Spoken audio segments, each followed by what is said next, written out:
Next thing is to take it over to the laser. I'm going to mark the word start here. Put a couple skunk tails over here. And put a skunk tail over here. And then we'll do something with the middle here. Have to figure that out yet.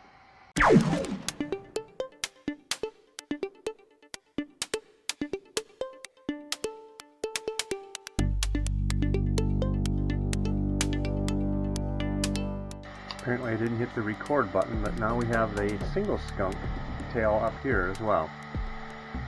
Now, up at the top we need the word start. Let's get that programmed in.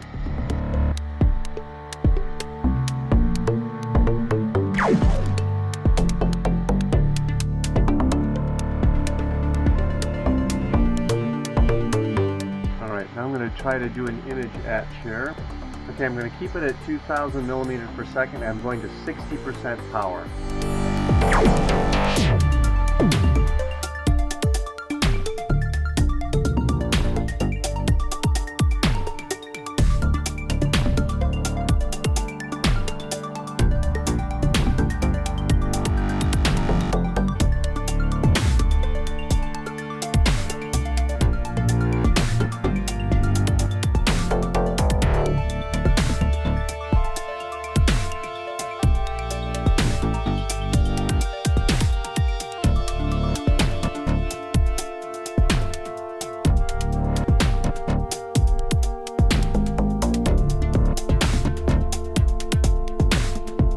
About to run out of memory on the camera, so we're not going to see it complete.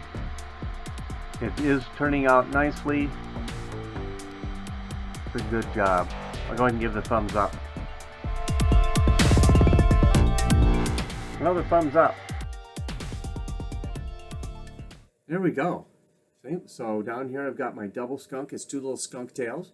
So I've got the double skunk mark.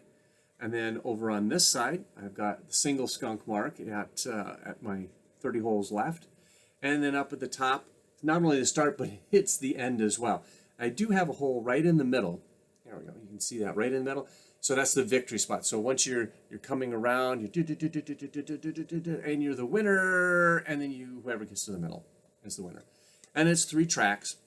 So this will be a nice cribbage board to play with the family. It turned out nicely. So that's been my project for about the last 3 or 4 years, and I've done most of the work just recently. It's been upstairs and kind of made some progress a couple years ago, and then that all stalled out. So, oops. Hi, I'm AT from CNC at Home. If you like our content, help support our channel by clicking on subscribe and liking our videos. Thank you for watching this video. Have fun with your CNC at Home projects.